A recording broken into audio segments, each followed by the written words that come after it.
Here's a little community a couple of kilometres away from where Britain's ruling Conservatives are meeting, a small illustration perhaps of big society. In the bungalow on the corner live Dawn and her mother Pat. Can we help you with anything? Dawn has all kinds of conditions and needs a lot of care. Her mother is getting old and has had a cancer scare.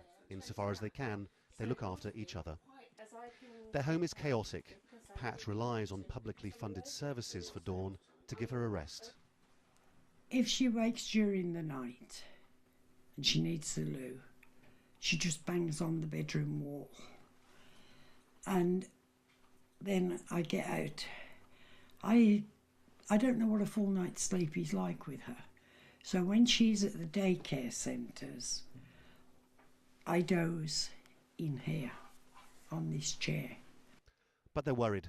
Birmingham Council is having spending cuts forced on it. Day centres for people like Dawn are being shut all over town. There's the friendship, but there's also the things that you can do at the day centres that keep us occupied, and it makes you forget your own ailments.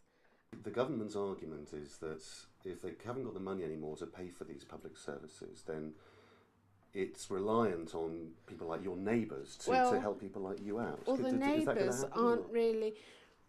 the ones that used to speak to us, because I had a go at them about keep coming in the garden and not asking and crowding round, since then they haven't been as friendly. At one stage... you couldn't rely on your neighbours to help you out? No.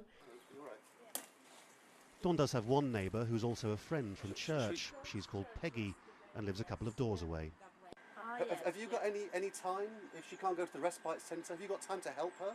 Well, actually, unfortunately, I'm a semi-invalid myself, love, so I couldn't possibly push that. Waiting for the bus to come and take her to the day centre, Dawn likes to spend time looking at cars and taking photos. Life without anyone but her mum would be too lonely to describe. What will you do if the services aren't there anymore? Well, some years ago, when I had nothing to do, I did the most stupidest thing, and that was to take an overdose. Big society might sound nice in the confines of a political gathering, but the reality on the streets can be brutal.